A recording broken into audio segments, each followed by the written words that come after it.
La commission de l'aménagement du territoire a adopté 240 amendements, parfois à l'unanimité.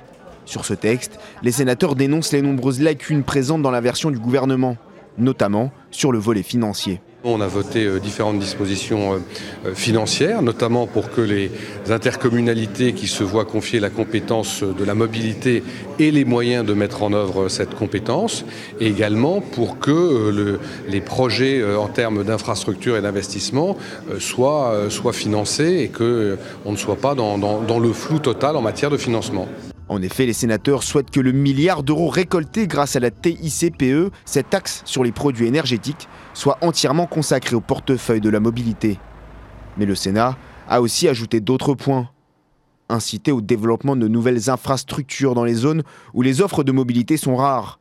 Favoriser les développements à vélo avec la création d'un schéma national des routes pour bicyclettes.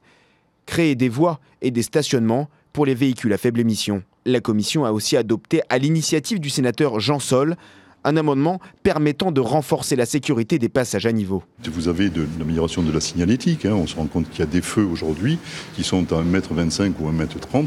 Il suffirait de les surélever parce que quand vous vous trouvez dans un bus ou dans un camion, il est très compliqué de les voir. Et améliorer la visibilité à hauteur des passages à niveau, on se rend compte qu'il y a parfois des haies d'arbres qui sont très très hautes. Il suffirait de les élaguer. Les sénateurs déplorent l'absence de nombreux sujets, notamment celui du cas des petites lignes ferroviaires.